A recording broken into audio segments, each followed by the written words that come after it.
So, good afternoon, good evening, wherever you're watching. I believe we are now online, and it is 7:30 in the evening here in France. It's an absolutely beautiful day. We've had rain the last few days, but today is absolutely gorgeous.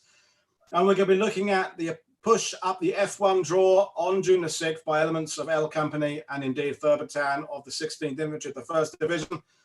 And joining me again, having joined me on June the 6th, is my friend John McManus, joining us from the States, who wrote the incredible book. I'll hold it up now. The Dead and Those About to Die, D-Day, The Big Red One on Omaha Beach. You can see my markers in the top there. I've been thumbing through it the last couple of days, that and Joe Balkowski. I'll put it on just, we can all see each other. So good afternoon or good morning to you, John. Yeah, it's early afternoon here, so absolutely, you had it right. Great to see you, Paul. Thank you for having me on today. This is awesome.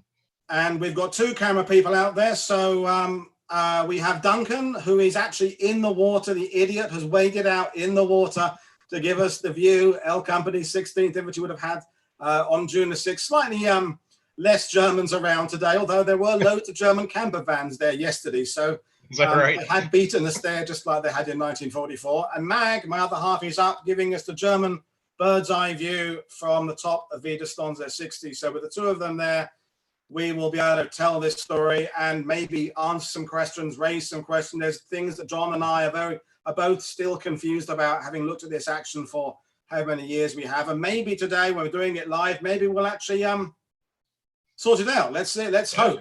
This is this live format. So WW2TV, this is one of our live streams. So we'll get on with things. So we'll start with a little introduction to the sector of the beach we're on, John. So I'll just show a map of the sector. I've got various images here to show. So for those watching, here is the map of the eastern sector of Omaha Beach there. And if you follow my mouth, this is the D3, the Moulin draw. This is the E1 Rook A draw here.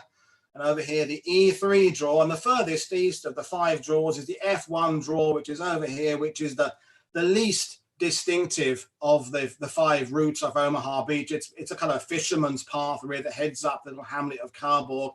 And so Duncan is in the water here and Mag is here. And that's the area we're going to be talking about today. So, John, I'll have you do an introduction. L Company's run into the beach. That was already a bit fraught with some things going wrong. So could you fill in those details for us, as Duncan is giving us the exact view, please? Yeah, absolutely. I mean, this is really happening for the whole 3rd Battalion. It's like much of what's happening as a whole in Omaha Beach is that the timetable's blown. Units, boats are coming in at the wrong places piecemeal, which makes them that much more vulnerable. So L Company is a kind of example of that, although it's better off than I and K companies in the 3rd Battalion, which are coming in even later, typically, most of them. So L Company is right there at that kind of confluence of Fox Green and Fox Red. And under the lee of those cliffs that dominate at WN60, you know, where Mag is as well. So where Duncan is, you know, is more or less, it looks like to me, I mean, again, I'm just looking on my computer and kind of going from memory too. I mean, you have a better feel for the ground than I do just in terms of a glance, but yeah, they're coming in right there where you have about 200 plus 250 yards of open beach, much of it with obstacles, barbed wire, some mines, a very problematic landing because you've got boats that are being swamped. You've got issues with the possibility of drowning. You've got a lot of open ground across that's under fire from the fortifications they have atop WN60. There's a 75 millimeter gun, which is oriented more towards Easy Red, a little farther to the west. But you've got a 20 millimeter anti-aircraft gun. Obviously, you've got machine guns, you've got other ordnance, you got mortars. And of course, what I've always said is the deadliest weapon the Germans have at Omaha Beach, it's the inland artillery. And by and large, the observers still have some level of communications, and that makes obviously the artillery more accurate. So when you're coming ashore as one of these L Company guys under Captain Armelino, you're probably disoriented, seasick, very, very tired, very, very frightened. About half of them were new guys, new to combat. And one of the things that's kind of interesting about how they behave versus some of the others who had seen action in the Mediterranean The latter group tended to rush forward in bursts of a few, about 10, 15 meters, and then go down, and then go up again and present the zigzag around, present them as a target. The new guys tended to be a little more exuberant and just rush straight ahead, and they made for a little bit better targets in those first 15 to 20 minutes or so. The L Company gets in better shape than, for instance, E and F Company, which are over by WN62 and are completely decimated. L Company, by the estimate of the company records, comes in with about 125 out of 200 in position on those cliffs, but more or less pinned down. The regimental record said it was 123 out of 200. I mean, who knows what the exact example is? And of course, the other thing too, I mean, who's ready to fight and who isn't? I might be lightly wounded and still ready to go, and I might be seasick and I don't want any more of this, and I'm still sitting there at the waterline. I mean, who knows? Medics are circulating at the waterline. The tides are coming in very quickly, and medics are trying to drag people forward and treat them. It's just, it's a pretty messy situation, and it's confusing. And the tendency is, of course, that if you can get in across this expanse of open beach that Duncan is showing us, that you might gravitate a little bit further east towards those cliffs where there is the appearance of safety and security, but it's not actual reality, because the tides are going to come in eventually and engulf you. And of course, you've got plenty of German ordnance that can get there as well. And absolutely, perfect, Paul. That's a really good look at what the tendency would be. Now they look fairly relaxed, so I've always thought that's much later in the day. Later in the day, yeah. But at the same time, you can see, I mean, there's one of the medics dealing with a guy, and that I've always looked at that picture, and I mean, how it is. A fair amount of what we're talking about is speculation based on what we know, and but we don't know with certainty.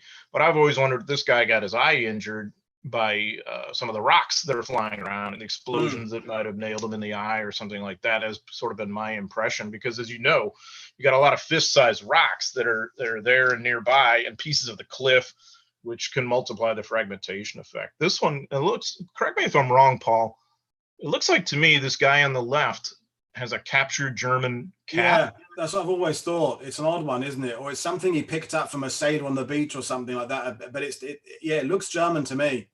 That's what I've thought too. It's given where they are, I've always thought that's a little odd, because there are no German soldiers right there down on the beach with them. Unless it's something you got from a French Navy guy or something. But anyway, I want to show, to interrupt you a bit, John, I want to get across this idea of this shelf, because this is going to be coming into our story a lot. We're going to be talking about the terrain here. And Duncan is showing us a live view of this embankment that comes in the accounts John will be sharing with us soon. And I'll show you a Google Earth image I grabbed earlier that shows you kind of where we are. And so for those watching, Duncan is coming ashore. You follow my mouse down here somewhere, and he's going to make his way up one or other of these little drainage things where the water drains down the valley. And this is the F1 draw here. And Mag is standing over here. I'll show Mag's view in a minute. Mag is standing here where one of the German weapons were, and you can see this shelf that is an embankment here. And then further up is the cliffs we just showed the photos of. And these cliffs then run for a couple of miles until you get to Port-en-Bessin Sands. This is the end of the beach. It's the furthest east of the sand on Omaha Beach. And this embankment or shelf, I'm going to refer to it, is key to understanding or trying to understand the action we're going to explain, because there's bits that don't kind of make sense, which we will sort out today. So sorry to so there's Duncan showing us what we mean by these cliffs. So these are where these photos were taken.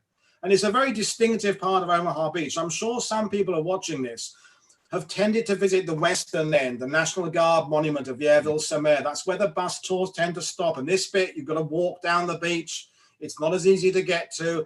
And distinctive, those there. So I'll let you talk again, John.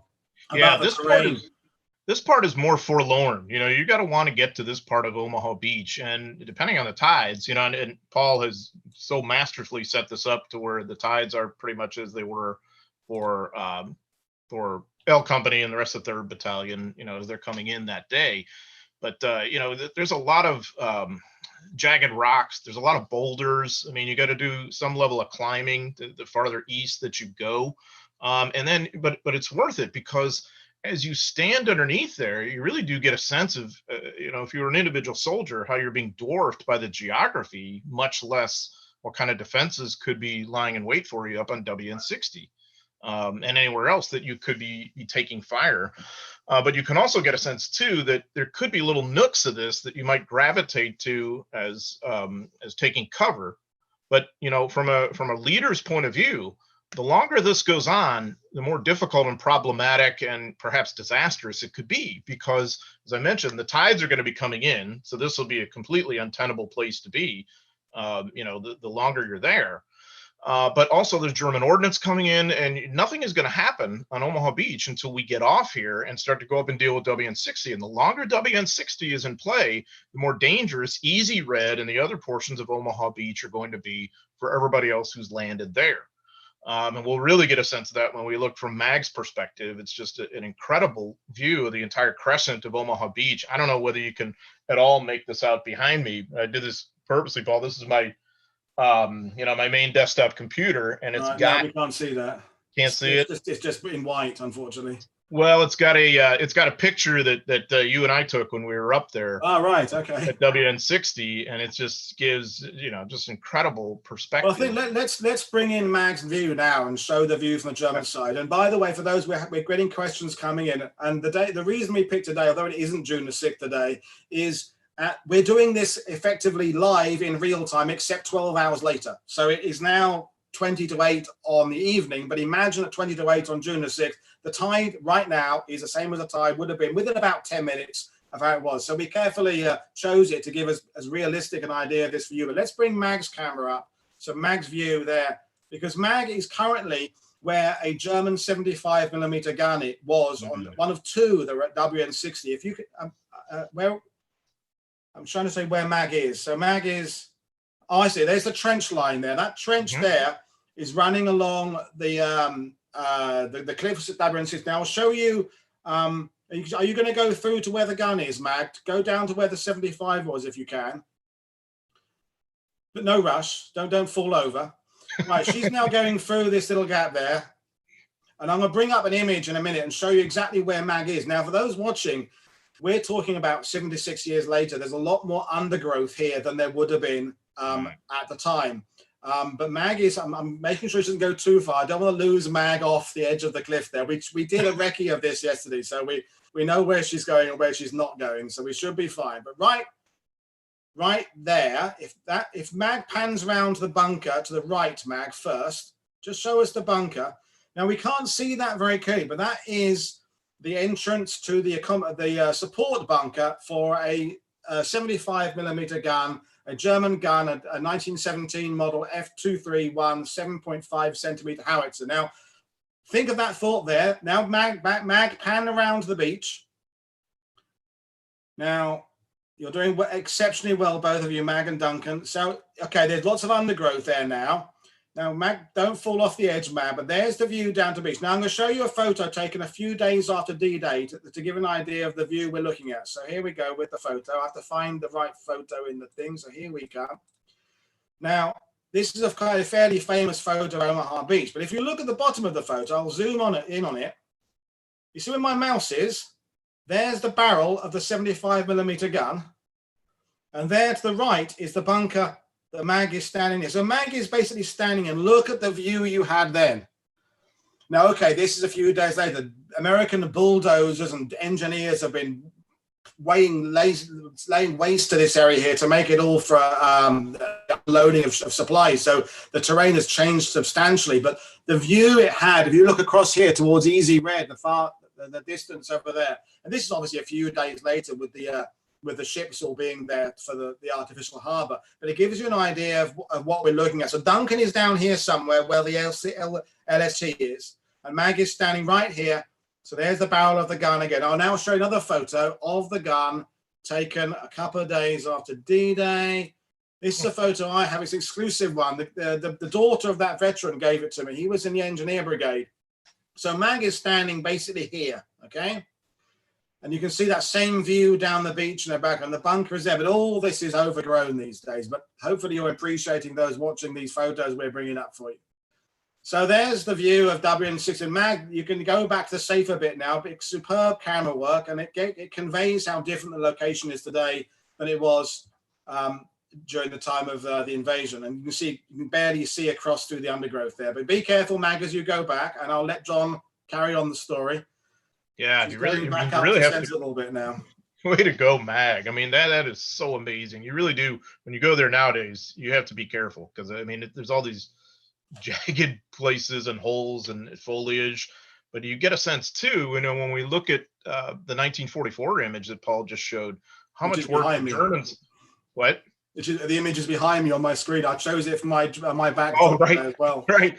Well, I mean, you really get a sense of how much work the Germans had done to clear fields of fire. And this isn't just at WN60. This is across the expanse of Omaha Beach, where it's just this kind of open crescent to some extent. And it's so that is the part that 75 years plus on is hard to wrap your mind around a little bit. And of course, there's Mag showing that same view, so they can see how much more undergrowth there is now. But the terrain below the trees hasn't changed. It's just you've got to kind of strip it away of foliage to get sense of it. But Duncan is still on the beach, and we're going to be wanting Duncan to start telling us about the actual. We're going to bring in the L Company movements, particularly we're going to bring in the tanks fairly soon, I think, John, because that's one of the exciting bits we're going to try and sort out. But that's the German view there, and the Germans have at Widerstands 60, they have 2 75s, 3 mortars, 2 or 3 machine guns. It's defended by about 60 men from the. I've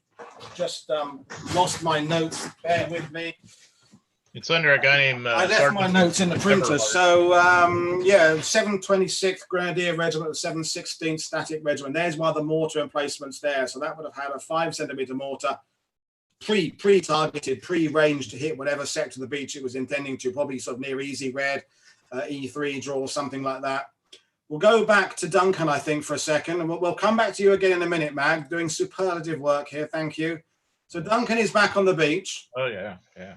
So what's happening there, say half an hour after landing? They're in a pretty poor position with gunfire coming down them. So let's bring in our hero to the story now, and we'll talk about Jimmy Monteith, I think, the person, a bit later on when we talk about what happened to him and the bravery. But in terms of what we're talking about today, what's his role within L Company? Yeah, L Company is gravitated to the shelter of those cliffs, and there's a tendency towards inertia. As they're there also, then you're going to have the follow-on companies coming in, especially Captain Kimball Richmond with I Company and also K Company and so on and so forth. So people are a little bit mixed up, but in terms of L Company, yeah, a lot of them have gotten beyond the obstacles, the wire, and I guess we wouldn't even term the shingle bank. They're underneath the lee of that. And so basically they're going to have to figure out a way to go up it or over. And way I've always envisioned it is it's going to have to be a kind of a right hook upward attack, because you can't necessarily climb over those, 12-foot high? Yeah, 10 foot, 12 foot, yeah. Something like that. And they're not really trained for that anyway. So they're going to have to start to move westward, which is exactly where you don't want to move, because with every step you take in the pathway Duncan is going right now, you're probably going to become more vulnerable to those weapons up on WN60 and more visible to everyone up there, especially like when you envision the 1944 image of these clear fields of fire. So anybody peeking around that corner there, does it look like we're on the cusp of that one of those pathways? I think. Yeah, exactly. Okay, so if I'm peeking around there as a soldier, the Germans are likely to have a pretty decent view of me, depending on the dips and swales and who's looking where. But it just simply has to be done. And so this is really, by now, I think Captain Armelino has been hit pretty badly. And though he's going to survive, he's marginalized in terms of leadership. So the leadership situation has devolved then onto the lieutenants, most notably, obviously, Jimmy Monteith, who is combat experienced. He's fought in Sicily. And so, he realizes fairly quickly that he's going to have to organize some kind of attack to get around and up that pathway and to start dealing with WN60 and just get everybody off that beach. I mean, it's really not that complicated. You've got to get off that beach somehow. And I would argue here, as much as any place in Omaha Beach, that really is a tremendous challenge. Yeah. With it, I mean, you really get a sense of this because of the incredible work Duncan and Mag are doing. Of the I want terrain Duncan to go challenges. before you go up there. Hang on, before you go up there, Duncan. I want you to go a little bit west again because we're going to think of, before we go up over the shelf. I want you to bring in the story of the tanks. I'm sorry for steering you, John, but I'm kind of thinking about where Duncan's got to go because we've got a theory to bring in later about how the two Sherman tanks would be. If you go up to where we were yesterday, Duncan, and kind of recreate that view we had from the beach, back up towards where Mag is. So kind of carry along the shingle. And I'll let John carry on this. You can go back up there in a minute, Duncan. No, the other way, Duncan. So that's the other way. Sorry, go up towards 61, and then we recreate that view from the shingle of the view up to where Mag is at 60. So you got another 100 yards or so. Sorry to interrupt you, John, but we're just, I'm just thinking about what we're trying to do. So yeah, have at it. Back to Jimmy. Absolutely. So, I mean, notice, by the way, too, when you're looking at the soil or whatever, I mean, the footing is not sure. No. And that isn't all that different than it would have been in 1944, especially also, too, with the tides coming in, it's wet, a little slippery and whatever. But yeah, as Duncan moves west here, we think we're going to get to the spot where these two tanks are, presumably wader tanks from A Company, right? I've always thought so. Yeah, because I've always thought it might be the two tanks you see in this particular photo here. So I'll bring up the photo I'm looking for. I think I had this one in there. Where's my photo gone? I mean, like any attack, we've got to have fire support, and there's precious little except whatever these tanks might be able to get. Okay, so I see here beyond this guy's right shoulder. Yeah, right. I mean, Joe Balkowski, I think, has always thought they could well be the two tanks, which would meet, because they're the Waders, not the DDs, which would meet A Company of the 741st Attack Battalion. And that's the right kind of area of the beach. That is the Fox Red, Fox Green area. Obviously, this is much later in the day. That's an LCI coming in there. But those two tanks could well be the tanks we're going to be talking about, or may not. But you can see that, see those watching, you can see that embankment there. You can see that behind the helmets those guys left. You can see that same bit where Duncan was standing that is so different to the rest of Omaha Beach. Absolutely. And okay, so Paul, do you know around the time of day that picture was taken? I think it's late, early afternoon, mid-afternoon or something. Well, see, to me, that's interesting and revealing in and of itself, because if that's the case, then it would indicate that those two tanks maybe didn't actually go up the draw the way some of the sources lead us to think. Well, that's kind of my theory. I mean, Duncan, for those watching, is former Scots Guards. Okay, a number of years after World War II, but he knows his ground. He knows tactics. And when we did our recce there yesterday, and we walked along from the Destonze 61. And I've been reading over the last couple of days all the things I can find, the morning reports of L Company and 3rd Battalion, and accounts by Armelino's son, and accounts by people who interview people of Monteith's company. I'm not sure these two Sherman tanks ever went up the draw. I have a feeling that what Monteith did, and I'll let you tell the story in a minute in your own way, because you know more detail than me, John, is that Monteith guides them up to kind of under this shelf, and uses this, remember, because a Sherman tank is quite tall and has it so the barrel of the 75 is kind of over the shelf and firing up. We know they definitely engaged the positions where Mag is standing, which is the 75mm position. Now, Duncan, if you kind of hold that image there. So Mag is somewhere in the middle of the shot there, over where, see the trees. Can you zoom in a little bit, Duncan, on the bit on the top where Mag is? Don't worry if you can't, but where that wooded bit is in the middle, Duncan, that's where Mag is standing. Because I don't know, John, that you need to move the tanks off the beach to have them fire at the lower positions. So A, does he need to move them? B, how the hell did he do it? Because of this shelf that you see. What I've always wondered. I mean, that embankment, I've wondered for 20 years how in the hell they would have gotten over that embankment. But the confounding thing is that a lot of the sources, at least the way they're written, lead you to believe that the tanks were moving up the draw under Monteith's direction. But it really does make more sense to use them as stationary fire support platforms, presumably with a better vision, a better field of fire, obviously, too. And they might actually become more vulnerable the closer they get to those 75. So might have made I mean, more sense. Plus, there's always the possibility of tripping off mines or flipping over somewhere where it's too steep up the draw. I so mean, this a is lot a of bad 19, things. sorry to interrupt you. This is a 1943 aerial Oh, yeah. reconnaissance photo of Omaha Beach. Yeah. And unfortunately, Videstons S60 is just off the left of the photo, unfortunately. But this is the draw here on the left-hand side. And this is the path that I'm pointing at my mouse that I think is the one the Germans use to bring materials from the beach, sand, up to making bunkers on Videston S60. And that path goes right up and ends up exactly where Mag is standing. You can see just where my mouse is here, the right, the left-hand side. This is where it diverges. The German-built path carries on left, and the draw, the fisherman's path that Duncan will make his way up later, goes off to the right, just here. Now, I'll show you another image now. This is also for John and for those watching and myself, of a aerial photo taken after 3 o'clock on the afternoon of D-Day. Where's the hell is my aerial photo gone? There we go. Now, this is the path I think the Germans built to bring materials up, and it goes right up here. And here is where the 75 is. And the draw breaks off, the fisherman's path breaks off here and goes up through this line of trees and then comes up and joins the path in here. And then I'll show you Armelino's, Captain Armelino's map that I found on the internet. And apologies for kind of nicking this, but hopefully the people who understand. There's his pre-D-Day map.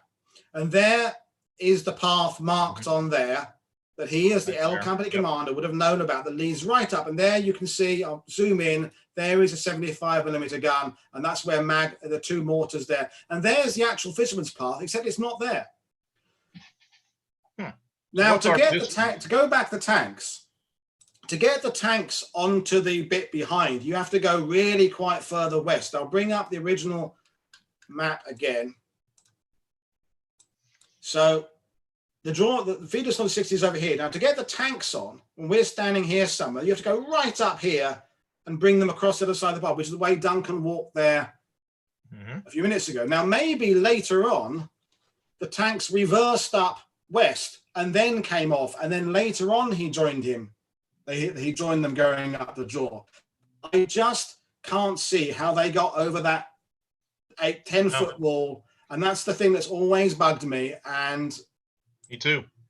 Me too. And when I wrote about it, I remember just going round and round and round about this, really trying to study it as much as I could at distance, not being on the ground every day the way you are, trying to sort this out of my mind with the source material. With the source material that seemed to indicate movement of the tanks under Monteith's direction. And I thought, well, they were there. We take them at their word in that regard, but they don't explain how you would have gotten over that embankment, or even maybe why you would want to do that. I know. And they also say that Monteith led the tanks on foot through a minefield. Now, the minefield could only have been on the other side of the shelf, unless there were possibly some mines in the shingle there, because the tide doesn't come up right to the wall, except very rarely. So maybe there were some mines there, or maybe that's a red herring, because one of Armelino's accounts, he wrote after D-Day, because he was wounded, is that he believed Monteith was killed by enemy gunfire from the bunkers. Well, we know that, isn't it? I mean, we're skipping ahead. We'll get that later on. So we know that accounts written at the time have errors. We know that because memory is faulty. It's a stressful day. There's a lot going on. So I don't know we're going to sort this mystery out. But I'll go back to Duncan's image again there, because I think it's good.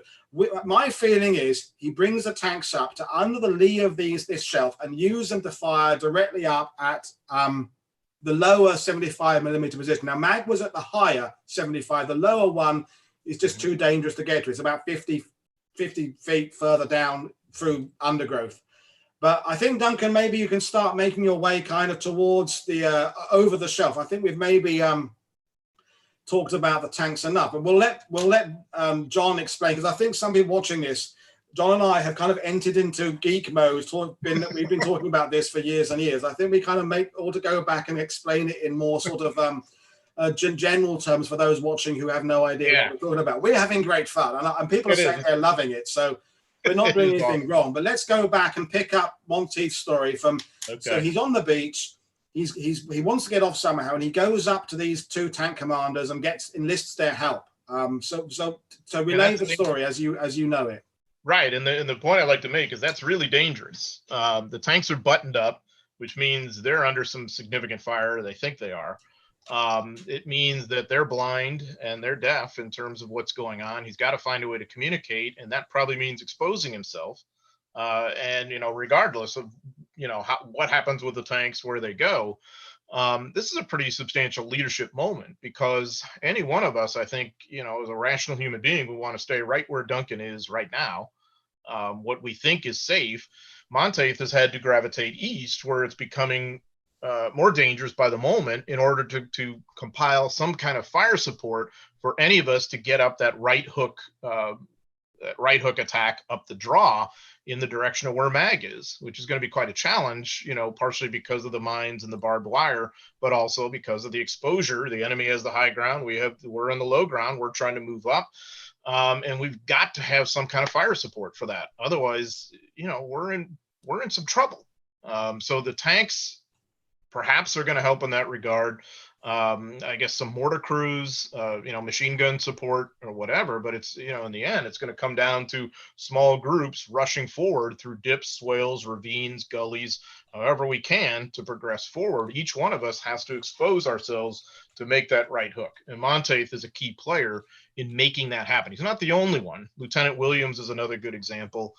And innumerable NCOs who are really always the ones making this happen. As remarkable as Monteith is, I think that sometimes we tend to overlook his platoon sergeant, who was a regular Army guy, John Rosebleed, who he and Monteith had a very good relationship at this point, and I think that's a key to the effectiveness of both of them as leaders. And so I guess the larger takeaway is they are maintaining some kind of forward momentum. Some sort of action, some sort of purpose to what otherwise could have been a group of individuals milling around under the lee of those cliffs, waiting for the tides or the ordnance to claim them. So at that point, you're looking at a pretty terrifying situation. I've always felt. I think Joe Balkowski, in his usual brilliance, described that area really well as a natural amphitheater. If you imagine, great quote. Isn't that perfect? Sorry to interrupt you. Look how open that ground is there, and these little holiday chalet things weren't there, and the little cover there was then. There's basically nothing. But look how open it is there. Now, in a minute, John Duncan's going to walk up the path, the area where we think there's these two draws. There's the draw that there is now, and there's a draw that is, we think, possibly the one that actually Monteith took, that's no longer there, kind of runs up with the houses. So Duncan's going to kind of go up. But look how exposed that terrain is. And I'll just bring in Mag's view again. Mag is going to show back towards the beach to just realize how whether Mag can actually, can you see, you're near the mall. Can you see Duncan, Mag? If you go down near the front, can you see Duncan? Don't go too near the front, Mag, but oh no, you're at the rear mortar, aren't you now? Don't worry, Mag. But when you wander that back that way, I'm intrigued to know whether you can see Duncan. That's the rear mortar position there. Mag is standing at now, which has a little accommodation bunker behind it, and that can fire, a couple of mile or so onto the beach. But I'll show Duncan's view again. And sorry to keep interrupting you, John. It's just I'm not trying to manage the various streams that are coming in, but there's the view for Duncan has right up towards Widerstand at 60. Just hold it on the spot. Yeah, that's right, Duncan. Perfect. So for those watching, Mag is standing kind of in just to the left of where little copse of trees is up on the bluffs at the top there. So that's the Widerstand at 60 position. But Duncan is going to walk up to where these two draws we think kind of split. And I'll let you go back to story, John, while Duncan's walking. Yeah, so here we are in that open ground, which, just look how vulnerable you are. In a way, Mag and Duncan are working toward each other, but you're getting a sense of just how vulnerable you might be as a member of Monteith's group or Lieutenant Williams or whoever else is sort of straggling along, because there's several clumps of American soldiers, and I think that's one of the things that mitigates towards success is, the Germans are hard-pressed at this point. There's, 40 to 50 of them. They're under a sergeant major, I think, named Eberhardt. They're not the highest quality troops in the German armed forces. They pretty soon they're going to have the USS Doyle on their case, and that's not good news because, you know, the Doyle was a destroyer. It's going to come in pretty close to where WN60 is and send 5-inch shells to support this advance. So again, it's that larger theme that I've been stressing, that we have to have some kind of cover fire. I mean, in the age of modern firepower, attackers are just simply not going to be able to succeed, even against fairly disinterested defenders, unless they have some level of fire support that's going to either kill the defenders, daze them, shock them, dissuade them from fighting, displace them. I mean, whatever the case may be. Okay, so all of this is happening, crackling along carefully steadily in the course of about about a 30 to 45 minute to an hour's fight, something like that, up this sort of open ground towards sloping up toward these bluffs. Monteith is just a key player at every turn. And the other thing I'd like to stress about what he does that day, when we think of inspirational leaders, we tend to think of the guy, screaming and hollering and saying, "Follow me," with his weapon and blazing away. Well, that's not necessarily everything he does that day. A big part of what he's doing in the course of this is watching and thinking and calculating as to exactly what is the right thing to do. So basically he's using what you could say is the greatest weapon any of us has, the human brain and ingenuity.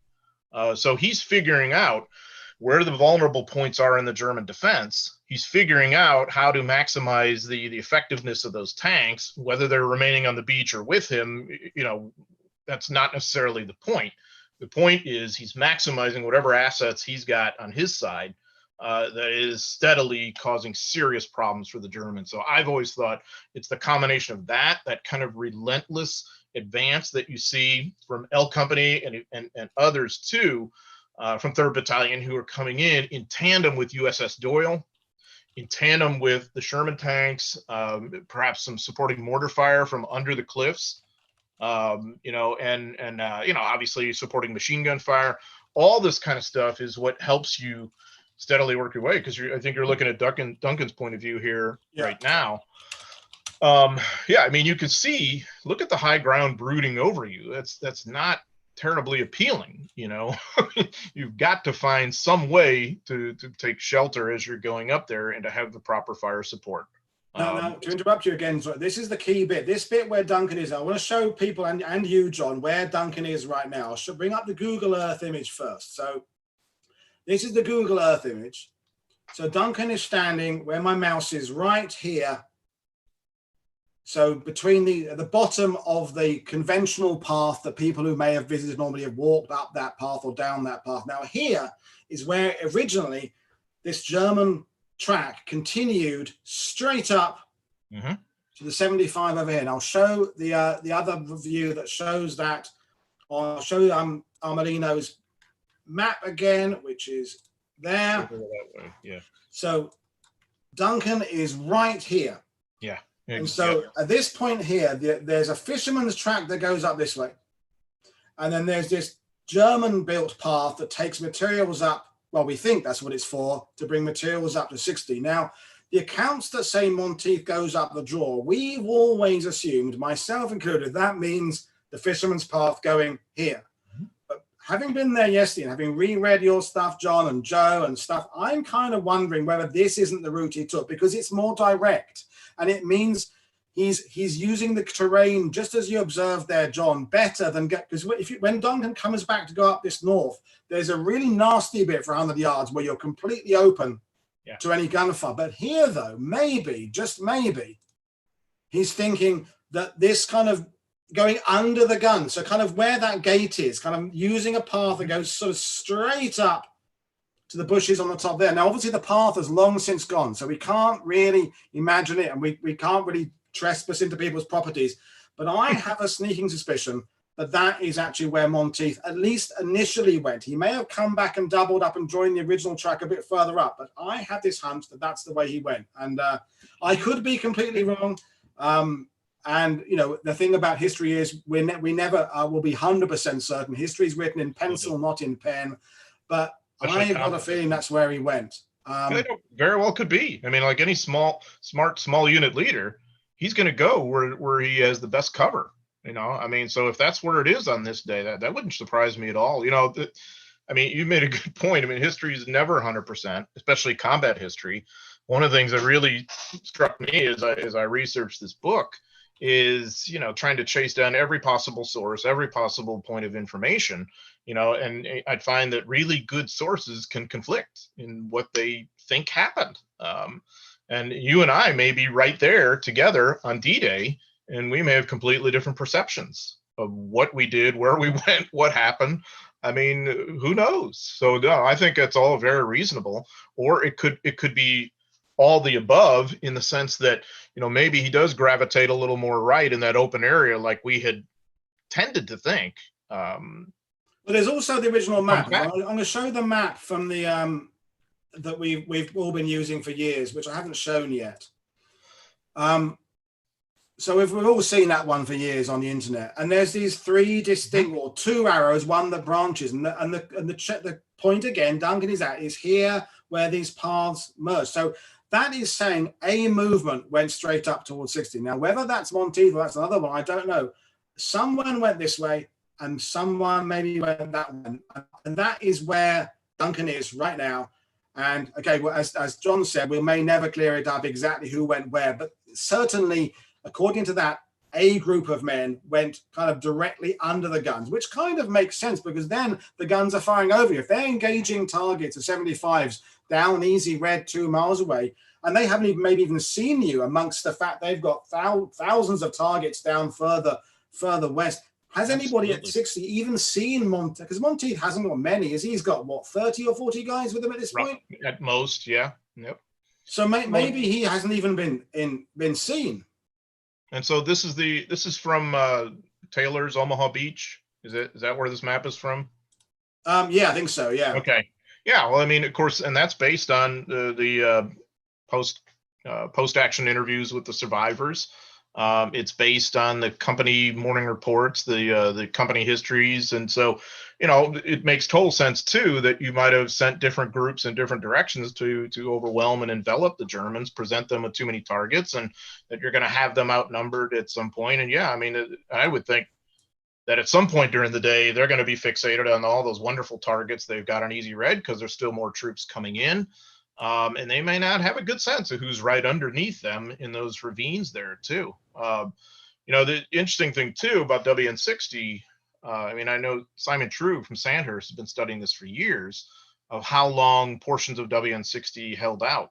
And that's another imponderable that we don't know for sure. Now, I tend to think it's neutralized, so to speak, whatever that means, you know, by a reasonable early afternoon or whatever. But it doesn't mean there aren't wayward Germans in there fighting. Look at all those nooks and crannies where you could be, all those weapons that you've got. Yeah. So, you know, it's really just a matter of eliminating the threat from Easy Red and the rest of Omaha Beach.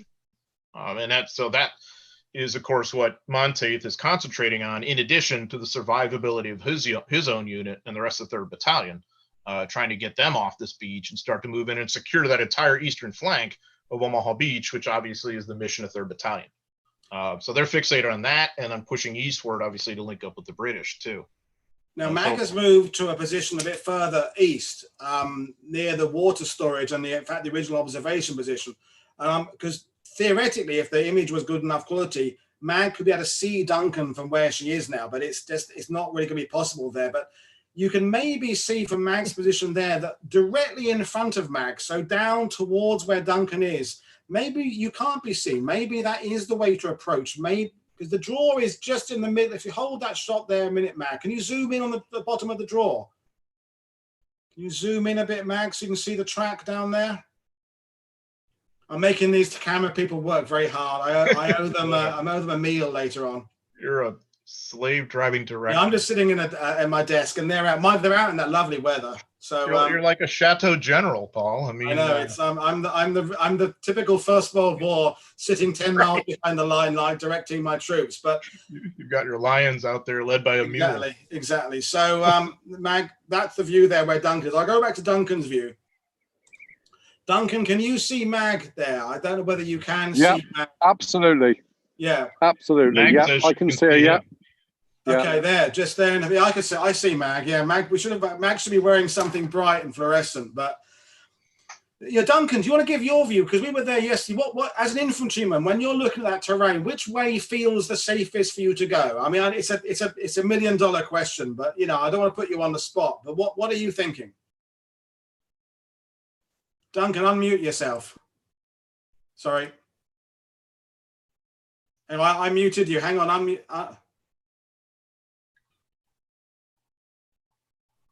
Okay. There we go. Yeah. So the 75 is approximately there. Right. Yeah. Okay. If I move, there's Mag's waving. I can see it there. If I move back down to where I was at the crossroads. Right.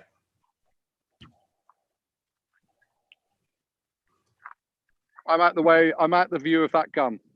Right. So I could actually travel up that track to WN60. Yes.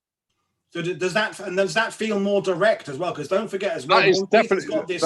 That 75mm gun is potentially killing people he knows on the beach, isn't it? That and the tank turret. There's also a tank turret I should mention that is a bit further down. I'll just do a quick screen share of that for those watching. Of the tank turret. There we go.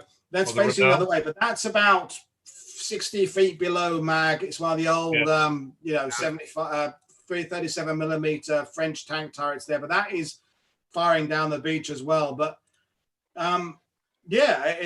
Duncan suggests that direct route going straight up where the camera is facing now is maybe a better option than going off to the right. And when you move up in a minute, Duncan, I want the viewers to get a realized idea of how vulnerable that next movement. We did it yesterday, didn't we, Dad? There's like 100 yards where you feel like you're really, really vulnerable. So I'll put Mag's view on again, because Mag is getting some great images, and you can see already the tide is coming in. Now, for those watching this, we're now 45 minutes in. We started half an hour after low tide, which is pretty much how it was on June the 6th. The tide has probably already come in 100 yards, and over the next half an hour, it will start coming in again. So anybody on the beach, you're going to start feeling the need. You can see there where it's filling in those channels in the middle of the shot there. Anyone on the beach that day, you've maybe got a bit of cover somewhere. Maybe there's a hedgehog, or there's a bit of a broken landing craft or something, and you've been feeling safe. But after an hour and a half down there, you're going to have to move or you're going to drown. And we're trying to give you this idea of this beach in real time. It's a living, moving, breathing beach. The tide moves in and out. The weather changes. And anyway, I'll hand back to John, and we're going to talk about Monteith going up whichever path he went. But when you go to the right, Duncan, I want you to show that really vulnerable bit. And that was great camera work there, Mag. Fantastic. Absolutely. Yeah. Both. So Duncan, take us up to the bit where the conventional bit, because you're going to walk. The only way Duncan can get to the top is to go up the conventional fisherman's track. And there's a little bit further up where it feels really exposed, isn't it? I'll let John comment. I mean, I know John's been here. I've been here. But it's only when you have to kind of plan a live stream that you kind of think, I really want to get this sorted out. I really want to have an idea of what's going on. It's this bit we're coming up to now, isn't it, Duncan? Now, remove the trees. Most of these trees weren't here. Now, at this point, my feeling is, if I'm going up that path to the right, I'm kind of going away from the gun that is fired. I'm coming really into its field of fire. Look at that view there. That, to me, seems less safe than where I was a minute ago. Would you agree, John? I mean, I agree. The question is whether the 75 is going to mess with us as infantrymen versus all those targets on the beach.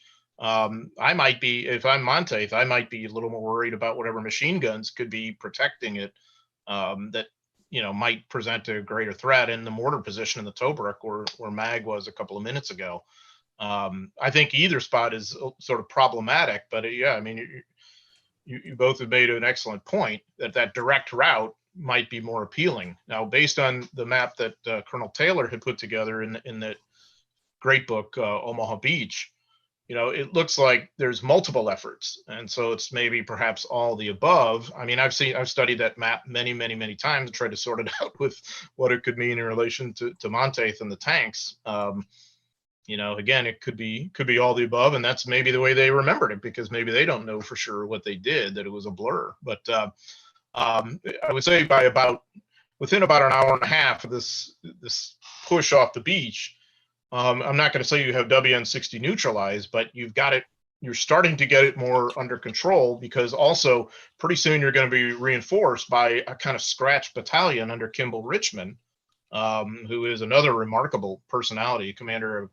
I Company, 16th Infantry, and he's come in and he sees how haphazard the rest of the 3rd Battalion is. He's organized a lot of these guys as another group that's coming off the beach that would be operating in support or alongside Monteith and some of these other originals, Lieutenant Williams and the rest from L Company, who are coming off this beach. And so the fight becomes less about WN60 and more about securing that eastern flank of Omaha Beach as we get into the afternoon hours.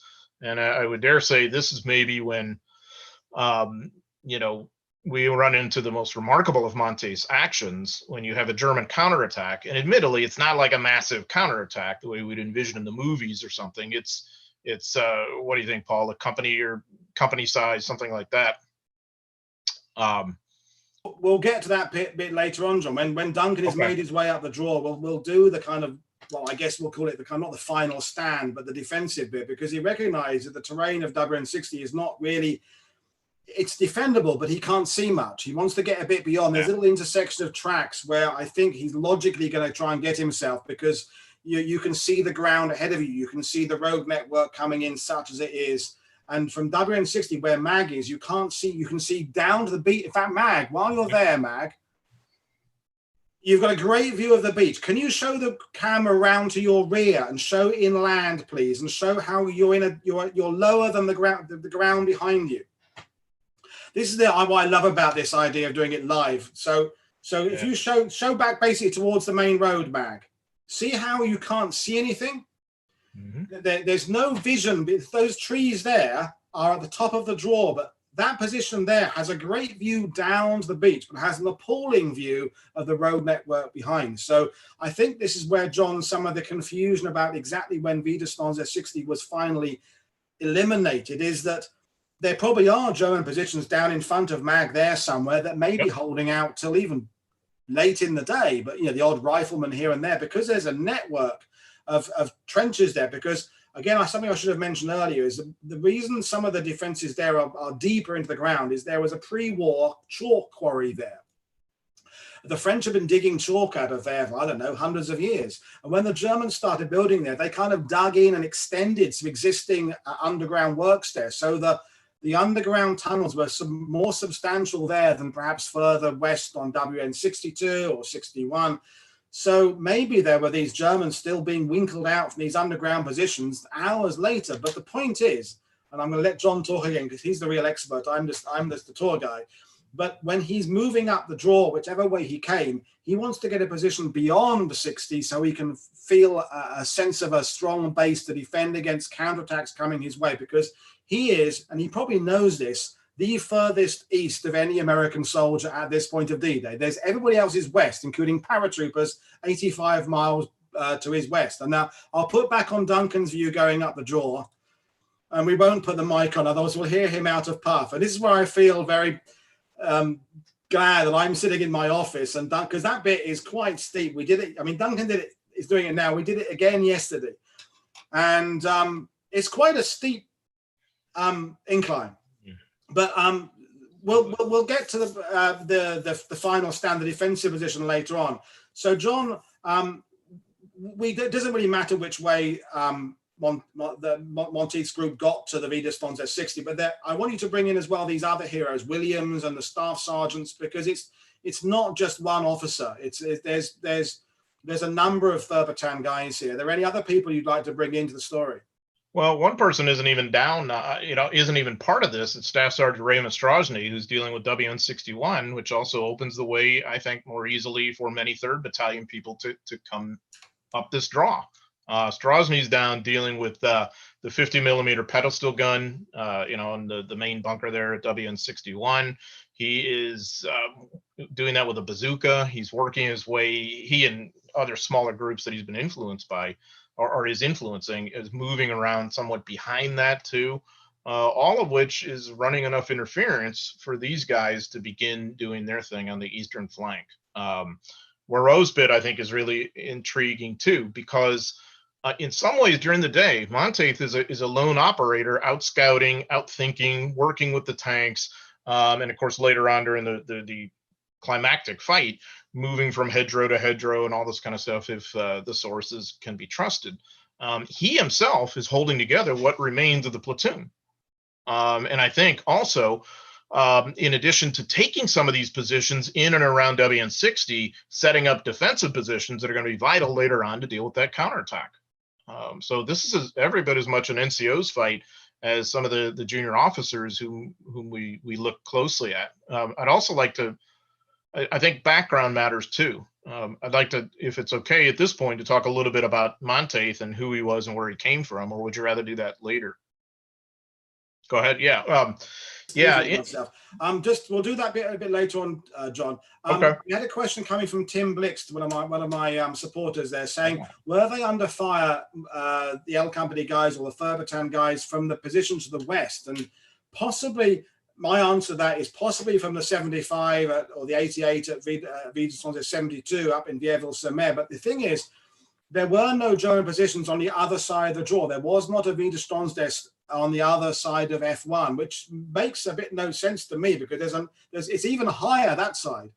I'm surprised they didn't have a machine gun or something the other side, but they didn't. And just as well they didn't, because otherwise they might have been under fire from 2 directions, which would have been really, really problematic for them. Right. But I don't know what Duncan. Yeah, Duncan's going to push. That's now looking down at the F1 draw towards the beach where he started. And there is the path off to the right, Duncan, where Mag went off earlier, which is the way the Germans and presumably any locals wanted to go for a summer walk, access the defenses there. But I think as Duncan is at the top of the draw now, do we want to talk about, we'll get a few more shots from Mag, and then we'll talk about the kind of final stand. Then we can bring in Jimmy's personality and the great background he had. And Mag's running out of bandwidth, I think, there. I'll just put Mag up a bit again. Mag is losing bandwidth. Okay, no problem. I'll put Duncan. Oh, hang on, Mag. We're back to Mag. No, Mag's got it again. Mag is going to show us again some of the. Mag's been busy showing bunkers. I haven't always been showing her footage because we've been focusing on Duncan. But that is the German positions around there. That's why the other mortar emplacements there, and it can the entrance there to it. And Mag, pan around towards the rear, towards where Duncan is. Duncan is back near the van. I want to again show this idea that you can't see very much of the network of roads behind. Because I'll ask John what he thinks about this idea of establishing a defensive position, because Widerstandswelle 60 has been partially eliminated. We agree on that, don't we, John? There's maybe the big threats. The 75s have possibly been knocked out, and maybe cover the machine guns, but there may well be still some Germans around there. But in terms of establishing a beachhead, and of course the overall plan of all the troops on D-Day is to push inland and hit the main highway so you can link up the beaches. I know that's a grand step to go, and but he needs to do that from beyond the draw. So I'll show where Duncan, go back to that's another position there, Max showing us the German position, but I'll bring it on to Duncan again. So Duncan, carry on up to the last stand position, Duncan, if you will, and the field to the right where we think Monteith kind of and his men made their kind of stand. There's Duncan's van there, and Duncan and Mag are both tour guides. They are both, when conditions allow, again, are both able to offer people tours of the beaches. And as Duncan moves forward, you can start to see that there's a better vision of this inland area. And the intersection of tracks doesn't look very much these days, but there was at the time this kind of network of farm tracks. There was a potential route for a counterattack towards the beach. And I'll let Don talk about that counterattack, but I bet that's a German camper van there. It was yesterday. I bet that is a German one. Not that we're casting any racial slurs, but I bet it's a German one. And if you go right there, look how exposed that is to the left there. Oh, jeez. I mean, you've got no Allied troops for about 6 miles till you get to Gold Beach. So Monteith can be fairly certain no one's going to come at him from that direction without being completely visible for hundreds of yards. So maybe a single rifleman could cover that. But if Duncan moves up to the intersection of tracks, and superlative camera work, both you and Mag. I owe you multiple well, scones for Duncan and a glass of rosé for Mag, possibly. But ahead of Duncan, well, there's that actual farm track there that goes off right to the village of Carbourg and left goes to Saint-Honorine-des-Pertes, which is another village, which is where Major Pluska, the German officer portrayed in The Longest Day, has his command post. He's also an overall commander of Widerstand 6. That's the road to Carbourg there. Now swing round, Duncan, and show the road that goes off to Saint-Honorine-des-Pertes, please. And eventually Port-en-Bessin. That's that road there. It's just like a little track now. And then to your right, show the hedgerow to your right, Duncan, because beyond that hedgerow is the main coastal road, the 514 that runs along behind Vieville-sur-Mer, Saint-Laurent-sur-Mer, Colville-sur-Mer, right up to Port-en-Bessin. So that's where Germany's going to be coming from, that road there. So now I will shut up and let our actual historian tell us about what's happening next with L Company. So we've got the terrain established. I'll just show you a map where we are so we can establish exactly where we are. So we are now up right at the bottom there. Under the bottom arrow, there's a little a T section, and that is where Duncan is standing there. So the road going off this way to Saint-Honorine-des-Pertes and that way to Carbourg. So everyone is now hopefully watching. This is clear exactly where Duncan is. And now I will hand over, as promised, to John.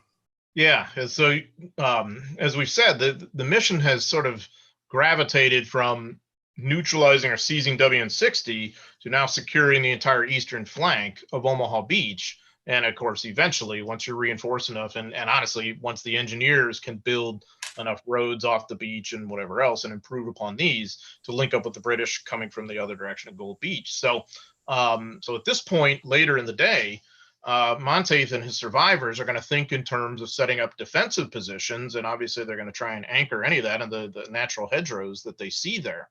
When in the source material that survives, especially in the Medal of Honor affidavits and the company history and some of the other kind of firsthand material from people who were part of this action, there's what stands out to me is a sense of confinement, a kind of confining kind of small unit action in which they're very confused about which direction the Germans are coming from, how many Germans they're dealing with. You'll often see the word surrounded used in this to describe this action of Monteith's platoon, and I have always been reluctant to accept that at face value. I don't know that they really were surrounded. That seems like a reach to me, that the Germans would have been able to do that at that point in the day, but that doesn't necessarily matter. That was their perception. They're taking fire from various hedgerows, and as Paul had pointed out, the Germans aren't going to come across that stark open ground there. Yeah, they definitely can't come from the west, so he just can't do that. He can be kind of under pressure. I think surrounded is a slightly over dramatic word. It is. I think so too. And so it's pressured. You're pressured, and there's fire coming from these various hedgerows, and they're not seeing the Germans. And so this is sort of Monteith's capstone moment. He's done the thing with the tanks. He's helped them get off the beach. He's had quite a day by this point. And at one point, he tells Sergeant Rose, but he says, ironically, he says, "One thing's for sure, this ain't going to be our day." And that was very much his personality. He was very breezy. That wasn't a negative comment. It was sort of like oh, well, this kind of sucks, but we're going to make the most of it comment based on his personality. He was, he's an interesting study from a kind of American sociological point of view. He's from Richmond, Virginia, and he and his family are an example of this kind of upwardly mobile, kind of middle class that were really coming to being, even in the midst of the Depression. Who had invested a great deal in the idea of education, in pragmatic education. Many of the American universities by the late 19th century were geared toward agricultural information and know-how. A lot of the land-grant universities, sort of almost like technological-based agriculture. And this was also true of other fields like mining, engineering, and whatnot. So Monteith's family, by the time he's born in 1917, had already a tradition of attending what is now Virginia Tech in those days was called VPI, Virginia Polytechnic Institute. And so his grandfather had gone there, his father, his older brother. Jimmy was the youngest of 3 kids, and was very much like the image of what you often think of a youngest child, irrepressible, lovable, carefree, incredible sense of humor, but also not always taking that seriously. You know, a lot of times the oldest carries the burden of whatever the hopes of the family are, and that was true in the Monteith family. So by the time he gets to Virginia Tech, he's not a particularly serious student in terms of the scholarship and whatnot. And so he, after having a good time, he flunks out and, goes home. And, I mean, you can imagine that this is sort of a crisis point for this family. I mean, they love Jimmy, but they're like, what's going to become of him? And so he goes to work for the company his father works for. It's called the Cabell Coal Company. His father was a vice president there. And he goes to work as a field rep, but he's kind of a kid going nowhere. And what's interesting from the context of thinking this in the 21st century, I mean, I've known a lot of students like that who just aren't ready for college when they're 19 or 20 or whatever, and they're trying to find themselves, and then maybe they do, or maybe they don't. Okay, well, Jimmy is one of these guys who's in that place in life when in the fall of 41, he's drafted in the first ever peacetime draft in American history. And so the Army, I think it's fair to say, kind of brings out the best in him and changes him. I mean, he's not just given an officer's commission. He goes through basic training like everybody else. He applies for OCS and he gets in and he kind of finds himself as a person in OCS, becoming an infantry lieutenant. So he matures, which the family knew he needed to, but now they're deeply worried about him. His mother was a major worrywart, so was his father. I mean, they're just constantly worried about this guy, and you can understand why. There's a lot to worry about. And he's assigned as a replacement officer to the Big Red One, more or less after the North Africa campaign, but in time for Sicily. So Jimmy, by this point, is not necessarily a kid. I mean, he's 25 at that stage, a lot older than many of the men were. And he proves himself in Sicily as a very likable officer in terms of his personality, but more importantly, someone who's quite courageous and committed to, I think what the term we use nowadays is servant leadership. In other words, I'm not an officer to get aggrandizement and privileges and whatever. I'm an officer to be a leader for you when things matter most. And Jimmy Monteith is very much that guy. So he's held in very high esteem even before D-Day. And I think that matters in terms of what he's accomplishing on this day, is that his soldiers already are inclined to follow him. And now in this point of crisis, they're looking to him and he is coming through for them. We've already seen this from the beach. And now during the German counterattack, he becomes this kind of one-man fighting machine in terms of the hedgerows we just talked about. The Germans, by the accounts of those who were there, were yelling at them to surrender because they're supposedly surrounded. Whatever. Monteith's response is to pitch grenades at them, a rifle grenade, I think, at one point, and to go back and forth to the hedgerow. We hear that, but look at the distance you'd have to cover from some of these hedgerows to hedgerows. So as he's leading this attack, he encounters Sergeant Warosbit, who he thinks is wounded, but Warosbit has been actually dealing with other people's wounds, so his hands are bloody, but it seemed that the sergeant was wounded. Monteith was deeply concerned about him, but he's like, okay, Sergeant, try and keep things together here. I'm going to do whatever I can to stave off this attack. He doesn't really say it in those words, but that's basically what he's doing. And almost inevitably, when you're exposing yourself that much in the course of the day, you're probably going to get hit. And so at one point he is sprayed with machine gun bullets. I think he's killed instantly. I don't think he dies of his wounds later. As I understand, he's been killed instantly. And Paul and I, think we've pinpointed the spot here. It's Duncan's looking at it right now. It's about 30 feet in that field, isn't it? On one of these exactly across. And a few years ago, I did some digging and metal detecting. And if you pan left a little bit, Duncan, about the middle of that hedgerow there, I found, like a bucket load of MG42 cases over there. So that possibly was the position in the middle of that shot on that hedgerow, one of the machine guns that was encroaching on the L Company or the 3rd Battalion position there. And as John so wonderfully told us there, these missions and rifle grenades across this field, moving there to eradicate this fire that was coming down. And so I seem to have found out one of the machine gun positions. I should point out that thanks to Lieutenant Colonel Don Russell, who I met a couple of years ago on a tour, he's from the Virginia Tech, and he brings over cadets to study these actions. And there are members of Jimmy's family watching today, so live for us. So it's really wonderful to think that there are descendants of this hero watching this action live from the spot where these incredible deeds were done. And that field there is where it was. And my point of view, I'll let you, John, talk about it. If you pan around that kind of spur of hedgerow to your right, Duncan, the one we looked at yesterday, there's that hedgerow there directly ahead of us that kind of runs up to the road. And we think that's kind of where the Germans are moving towards it. They can't move from the west because the field is too open. And you check the aerial photos, it was exactly open there. And it was mined as well, I should point out. And I think the Germans wouldn't be coming through their own minefields. They're not that stupid. But that spur of hedgerow that comes kind of perpendicular from left to right to where the back of that triangle sign is, I think that's where he's under pressure from. And I think if Duncan shows us that field to the right, the one back towards the draw, Duncan, the one on the other side of the camper van, I think that's what John thinks as well. I think that's kind of Monteith's thumb-shaped perimeter. Is that so? The camper van there is kind of the left-hand side of his thumb, and the hedgerow to the background there that has the lovely sun. The sun is kind of starting to go down now. That's kind of like the right-hand position maybe. And that's where these, however many guys it was by this point, no more than 60, maybe as few as 30 or 40 up, because he's sending wounded guys back down the draw, and other guys are coming up having heard, oh, there's something going up there. So his force is kind of being reinforced, but not really enough to replace who he's losing. But this is where these actions took place. And I'll hand back to John again, because Mag sends me messages saying, let John talk. So I'm just trying to make sure people are following it. So John, where are we? We know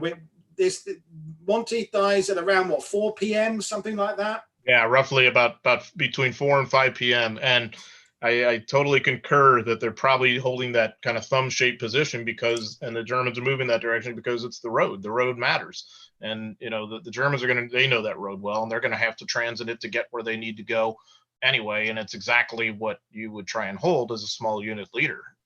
So that I think, to me, that makes perfect sense. I've always thought the exact same thing too. I brought up the map again there. So there is the intersection there. So below the village of Carbourg is the intersection. There's actually a track that goes off west to Saint-Honorine, and then this track goes up through the village of Carbourg and out, and there is the main road there that connects up all the beaches. So that the Germans are going to be coming from the Carbourg area down. I mean, they're not stupid. The 352nd Division know that eastern position, the Widerstands 60, is a key bit of terrain to defend Omaha Beach. If they want to stand any chance of trying to hold this beachhead, if they can get some reinforcements that area there, I mean, it's a lost cause, but you can understand why they think that's a key location to push for. Right, and as far as they know, there could be weapons at WN60 that they could reclaim, that they could start, unleashing fire at the rest of Omaha Beach in that direction. And so in some respects, that's what's at stake here. And I don't want to over dramatize it. It's not as if this is, the whole force from the Battle of the Bulge coming at you or something, but this is probably, a company sized attack that if it succeeds and these guys get their hands maybe on one or two of those 75s, on some of the mortars that we've seen that Mag covered at some of those Tobruk's up there at WN60. Okay, well, now Omaha Beach is going to become deadlier, and you're really back to square one in terms of trying to secure the eastern part of Omaha Beach. And really, in a larger and more important sense, you are behind your timetable of trying to link up with the British as you head east. So the upshot of this whole small unit action, in which Monteith has been really the key player, and obviously will receive forever after the deserved plaudits for it, is that unit, those 20 to 50 guys, whatever it is, who hold out by evening, by around this time of night Normandy, where you are now. These guys have staved off that threat to Omaha Beach. And that, in tandem with the neutralization of some of the other WNs up and down the spans of the beach, is going to, obviously lead to very positive things and lead to the success of this invasion. So Jimmy Monteith, when we look at his Medal of Honor actions, I should say, plural, it's not one thing. It's not jumping on a grenade right at this dramatic moment, or it's not charging that machine gun nest at this exact time or whatever. It's the course of the day.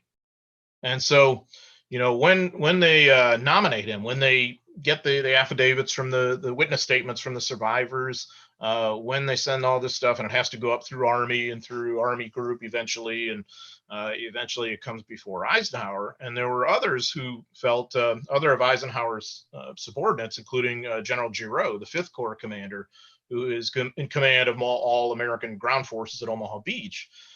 They felt it warranted the Distinguished Service Cross. But Eisenhower personally interceded and, says, this man was good, famously, of course, and because he has looked at the actions in the course of the day. Because we could look at any one of these moments, from those first moments ashore to moving up the ravines, up the natural amphitheater, whatever we want to call it, leading towards WN60, to now this later in the day small unit action to stave off that counterattack. We could look at any one of those moments and say, okay, remove Monteith from the scene, and what happens? And I wouldn't necessarily try and say, oh, well, disaster happens and it's the alters the course of history or something. But I would say that Omaha Beach is going to be more problematic. It's going to be bloodier. It's going to be deadlier without him. And I think when we look at people who really contribute a lot toward the success of the invasion that day, and keeping the casualties down lower than they were, and they were already terrible, I think that he's really first among equals. And the interesting thing let's too. Let's look at the tide again. Let's imagine that company. Let's say it's only half a company. Let's say it's just 50 guys trying to counterattack that position. What happens? And that's exactly the shot I want, Mag. Brilliant. Hold that shot. By, let's say, midday, 1 o'clock in the afternoon, tide had come right in. Now you take the area that you know so well, John, because it's in your book. The area below 62, easy red, where we've not really broken off the beach yet. Yeah, we've had Spalding, we've had some pushes up there, but there's still that open area in front of E3 draw. Well, there are hundreds of men still on the beach at E3 draw there who have now been pushed to maybe 6 foot of sand because the tide has come in. What happens if 50 Germans eliminate the L Company position up on the thumb where Duncan is, and get back here, get one of these S-75s firing again that they possibly haven't been able to spike because they haven't maybe got the equipment to spike it, or they just whack down a couple of MG-42s down there and fire 1,500 yards down that beach and start getting these guys when they're pinned down on 6 foot of sand. I'm not going to use hyperbole and say that this action saves thousands of lives, because that's just, silly but you have to just kind of connect things up and say, of all the positions, you lose that one at 1 o'clock in the afternoon, and it could have repercussions elsewhere. I mean, all the actions connect, but I always make the point on my tours, if you had to kind of pull out a single action, and you don't really want to pull out a single action because there are brave men in the 115th, 116th, the 16th, the 18th, there's ESB guys doing stuff, but if you had to say one action is really important, maintaining this eastern flank position in Allied hands for the majority of D-Day, at least having it under control. Maybe there are a couple of rogue Germans down to Mag's right, I think is a key position. And I don't think we're exaggerating to say it's a key position. Oh, it's absolutely key. I mean, maybe the phrase we'd use is first among equals, because, let's say they get it early afternoon. Think of how many targets they've got by about 1, 2 in the afternoon, because now the 18th Infantry is in. So that's a lot of infantrymen that you've got, and not to mention engineers, all the trucks you've got on the beach. My God, the casualty list would have been a lot higher, and the timetable would have been a lot more problematic, I think maybe is the best way we could say it. Yeah. Let's bring up that shot again from earlier of what it's like at high tide. Because, near high tide. Imagine, look at the congestion on the beach. Those watching this. Now, that's the area we're at, but further down, further into the middle of the shot where it curves around the bay, this same kind of congestion. So look at how close that LCT is to the beach there.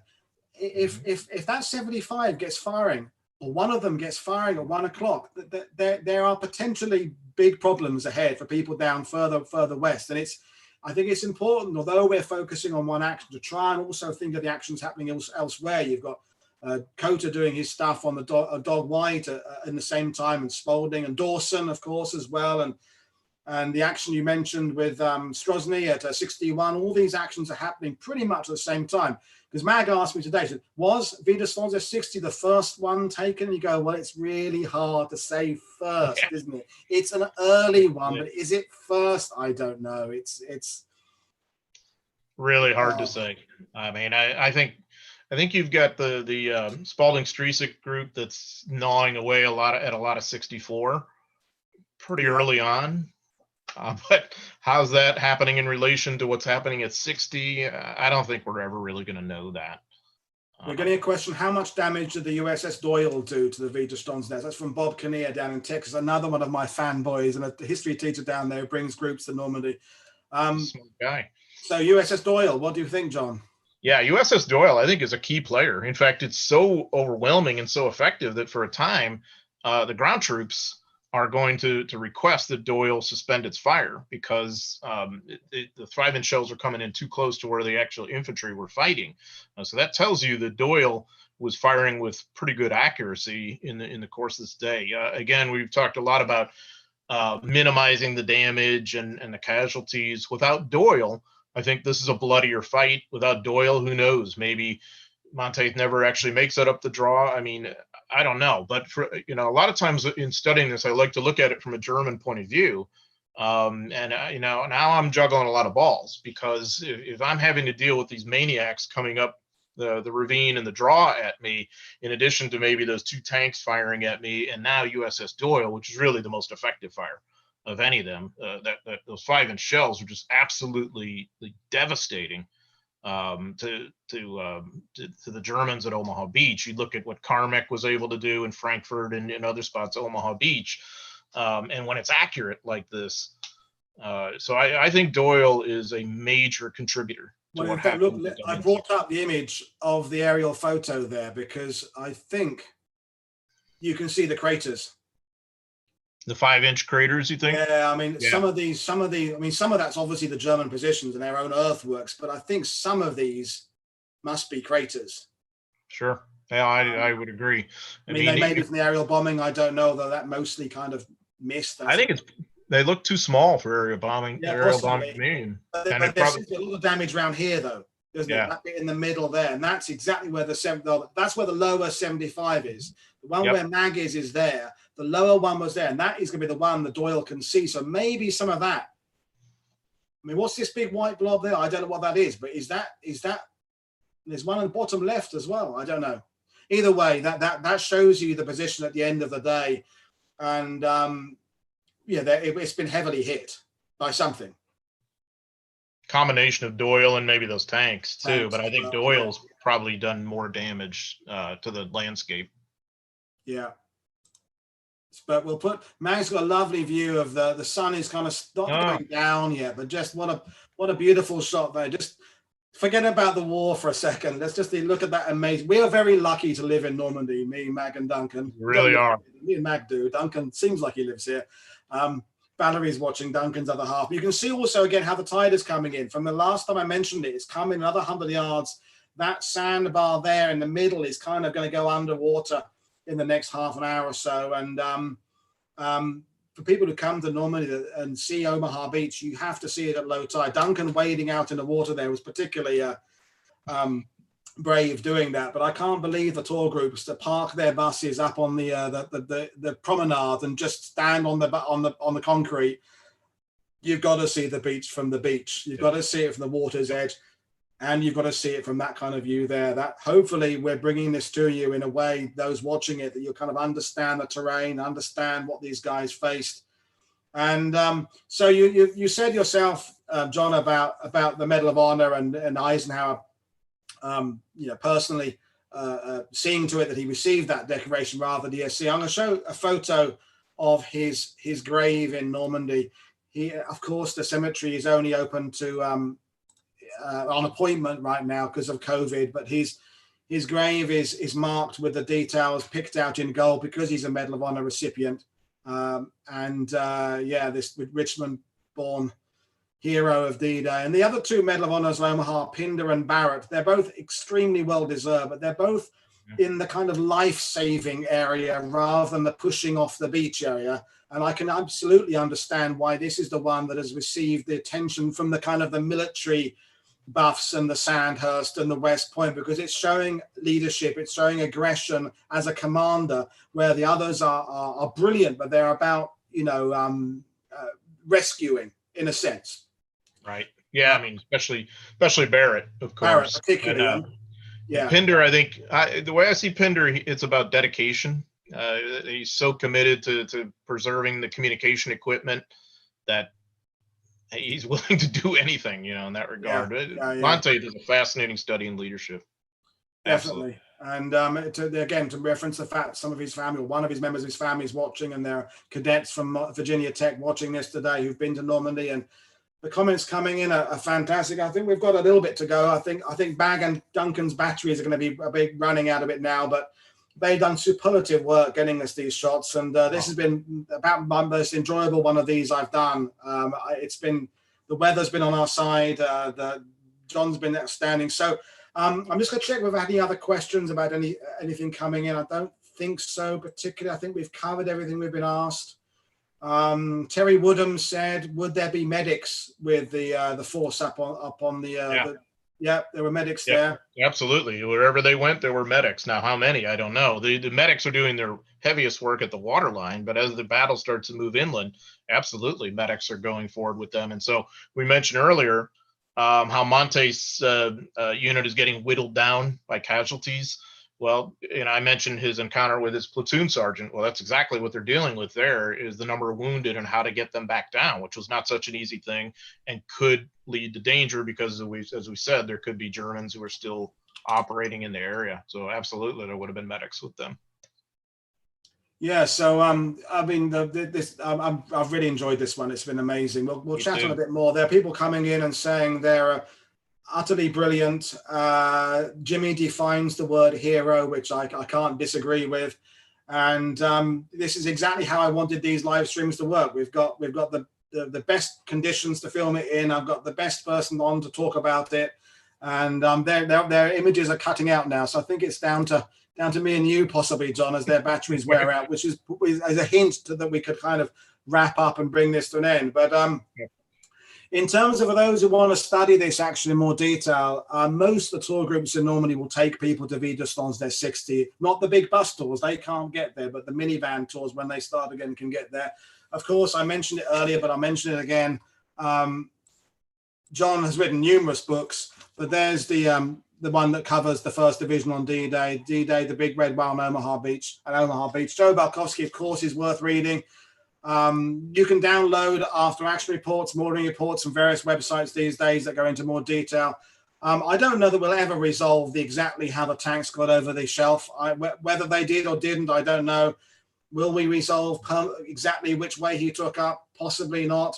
Possibly we there's a diverged path there, but we've done it. We've done him and his men justice, I think, to cover this. And I know you're busy writing about the Pacific at the moment, John, but I sense from the way you describe these actions that you have a real soft spot for the 1st Division, and I can't see you're not gonna go back to them at some point and address one of their other wars or other campaigns or something, because I do sense you've got a real affection for them. Am I wrong or am I right? No, you're absolutely right. I mean, I don't know whether I'll do something about them in the future. I would always hope so, because I do have a soft spot for them. I think their history is incredible. I think their history is, to some extent, modern American history. That's what draws me to this.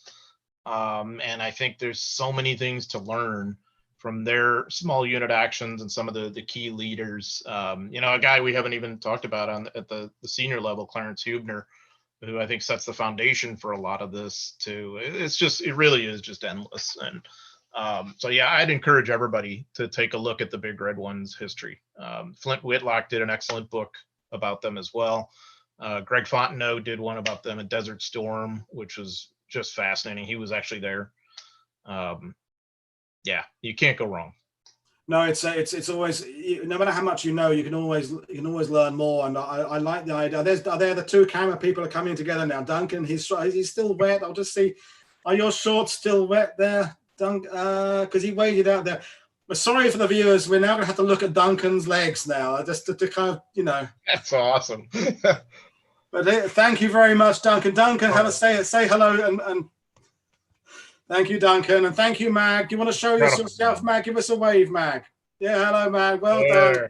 Brilliant stuff, Mag. This has been extraordinary and incredible work, Mag and Duncan. Your silhouette. That's it. There we are. Brilliant stuff. And Paul, this is just brilliant. You've done an amazing thing for a Chateau General. You're all right, I guess. Well, yeah. It's the odd thing is this whole idea of doing these live streams is all a result of lockdown. It's all a result of the restrictions and what can we do. And I like doing my conventional documentaries, and I will do some more of them. But the editing just takes hours and hours and hours. But there's something about this. There's a buzz of doing it. That live is just, it's really exciting, and people are making comments and where it's interactive and this has been with the Karen Tom one I did a few days. This has been my favorite one to do. I mean, I know the subject pretty well. You know it intimately. The two people there doing the camera work know the action as well, so everyone knows exactly what they're doing. We rehearsed it yesterday, and anyway, so I think we've been at this an hour and a half. For those watching, I've got more live streams coming up. I'm working on one with Mark Milner, the Canadian historian, covering the 9th Brigade moving inland towards Carpiquet Airport. Probably doing that one on the 26th in the evening. There's an interview with Adam Makos on Saturday, the author of those amazing books, Higher Call and what have you. We might try and do one on the 28th about Chateau Lalonde, which is the Suffolk Regiment, the 3rd Division up behind Sawbeach with Mark Forsdyke, another expert. So there's more of these coming. But and I don't mind going back and doing some D-Day stories, because although we're going to try and cover the inland battles on the anniversaries, I think we couldn't cover everything on June the 6th, and we had a couple of technical hitches on the Omaha sequence, and I felt we kind of cut John and Joe Balkowski short a bit. So coming back and doing this. And while he's on camera, I'll say, would you come back and do another one? Should we do Spalding sometime when you've got some spare time? Absolutely. We'll come and do Spalding. Tell me when, and I'll be there. Extraordinary one. So anyway, I think we'll bring it to an end. For those watching, don't forget to click subscribe, click the little bell. That means you can receive notifications about forthcoming shows. If you'd like to become a patron, because our income as tour guides is basically gone this year. So if you want to help me fund these films and keep Duncan in scones or scones, depending on where you are in Britain, scones, we all argue over that, then please consider being a patron. John, I just can't thank you enough for doing this. It's been absolutely amazing. And read John's amazing book on the Pacific that came, Fire and Fortitude, came out, was it end of last year? Was it this year now? Yeah, late July last year. Was it here already? Wow. Isn't that amazing? And there's a second volume of that. Is that your work? Is that? Yeah, I'm working hard right now on the second volume, and if all goes well, maybe the end of 2021. But brilliant. Well, I'll let you go back to the word mines, and there's Mag showing Duncan's showing the mortar position there. But I think we've covered this story incredibly well. We've given Jimmy a great bit of coverage and recognition. I mean, the Medal of Honor is enough, and I just want to say to people, this is my little advice of being a tour guide. I don't like the word winning with regards to Medal of Honor or gallantry medals. He was a recipient of, earned, was awarded. Winning, most veterans don't like that. And to me, when I read a historian saying he won something, it just, I feel it jars slightly. He earned it, he received it, he was awarded it, and John is nodding away there. So absolutely. Be careful with language. Winning implies competition. It implies luck, I think, as well. You win a lottery ticket. Medals are earned. And the fact that there are so few Medal of Honors and indeed Victoria Crosses on D-Day, and we've just covered the action of one of these heroes, is because it was recognized at the very highest level as being a very, very important action. And I think to close out, I'll put Mag's image there again. Look at the sun and go, beautiful, how a light has changed over the last hour and a half. So Mag, Duncan, again, thank you very much. So I think we'll draw it to an end. So been brilliant stuff, John. I could talk all night, but I'm on a buzz now and there's a cold beer waiting. So brilliant. Those watching, thanks for sticking with this. I'll end it all now and I'll see you again on World War II TV very soon. So this is Paul Woodadge, John McManus, Duncan Hollands, and Maggie DeKen saying thank you very much for watching a presentation about the F1 draw and Lieutenant Jimmy Monteith of the 16th Infantry. So thank you very much. So cheers, John. Cheers, everybody. I'm switching off. Good night, everybody. Take care. Thanks, Paul. Have a good one.